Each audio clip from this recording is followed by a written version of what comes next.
طبعا هذا الجامع اللي بنشوفه جامع أو مسجد حسين صدقي. بني، تخيلوا عام كم؟ عام 1954. تمام. من اللي افتتحه؟ افتتحه اللواء الركن محمد نجيب. وتخيلوا من اللي كان رئيس الوزراء وقتها؟ كان رئيس الوزراء وقتها جمال عبد الناصر عام 1954. نشوف اللوحة هذه طبعا في الأمام. شوفوا اللوحة هذه. شوفوا محمد نجيب طبعا كان لواء الركن اللي هو طبعا أول أركان حرب، وجمال عبد الناصر كان رئيس الوزراء البكباشي 1954. طبعا هنا منطقة المعادي،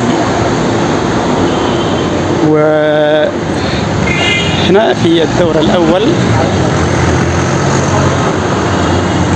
يعتبر أو البدروم يعتبر مناسبات للنساء. وقبل ما ندخل به لوحة مهمة جدا. هذه اللوحة جمعت كبار القيادات، يعني لوحة في عام 1952. نشوف اللوحة هذه. شوفوا لوحة يعني قديمة طبعا عام 1952. السلام عليكم ورحمة الله وبركاته. كيف الحال؟ طيب ممكن بس تعرفنا على اللي في الصورة؟ طيب ده اعتقد انور السادات. انور السادات، ايوه تمام. ده محمد نجيب. ايوه ده رئيس الجمهورية اللي هو محمد نجيب وقتها طبعا. ايوه ايوه محمد نجيب. ايوه لا جمال عبد الناصر كان وقتها طبعا ايه رئيس وزراء. رئيس الوزراء مش رئيس الجمهورية. لا رئيس الجمهورية. رئيس الجمهورية محمد نجيب. ايوه واللي جنبه ده خلاص ده انور السادات. واللي جنبه ده جمال عبد الناصر. ايوه اقول لك انا مين ده، انت ما تعرفوش. انا اقول لك ده شيخ الازهر. ايوه اللي هو اسمه اسمه ايه؟ منطق. قول مش انت قلت ما تعرفوش؟ ايوه شيخ الازهر. انتوا هتطلعوا في التلفزيون. طيب اسمه ايه؟ اسمه شيخ الازهر. اسمه ايه؟ شيخ الازهر اسمه ايه طيب؟ شيخ الازهر اسمه ايه شيخ الازهر؟ عام 1900 يا برنس. شيخ الازهر اسمه ايه؟ هقول لك عليها بصراحة. والله ما انت عارف. هو مش عارف. والله ما عارف عمي صلاح. حتى عمي صلاح يا عمي ها؟ حكم عن النت وهقول لك.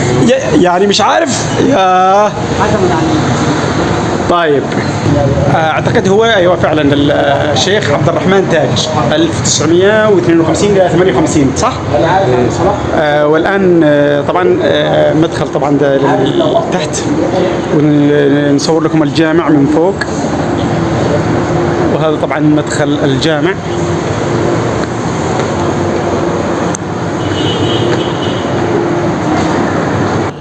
وهذا طبعا هو مدخل الجامع من الداخل، وبنشوف طبعا كله رخام.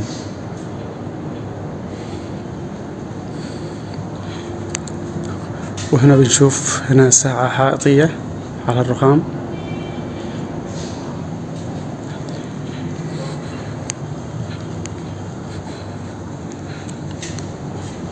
وهنا طبعا لو تلاحظوا هنا طبعا منبرين أو هناك منبران.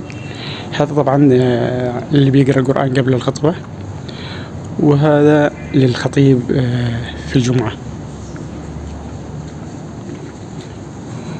طبعا ساعة ثانية.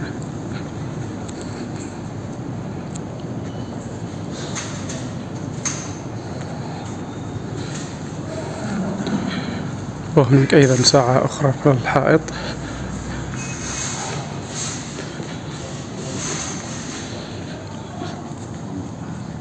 طبعا الآن الساعة 2:30 بعد صلاة الظهر. طبعا احنا بنشوف الجامع يخلو من المصلين لأنهم قد كملوا صلاة الظهر. وهنا طبعا بجواره أو بالخلف حديقة. وهنا طبعا الأبراج اللي بجوار في المعادي وفندق المعادي. وهنا طبعا دورة مياه، دورة جميلة ونظيفة. وهنا طبعا الدور الثاني والدور الثالث. الدور الثاني طبعا عزاء ومناسبات، وأيضا بيصلوا فيه الجمعة والتراويح. أما الدور الثالث فهو ما زال في تشطيب، ما قد خلصوش.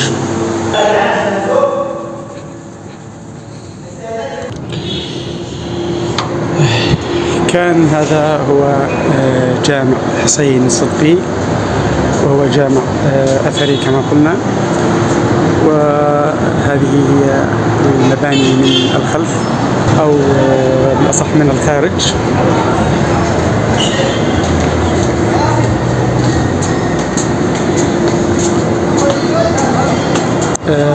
تحياتي لكم من القاهرة المعادي، والسلام عليكم ورحمة الله تعالى وبركاته.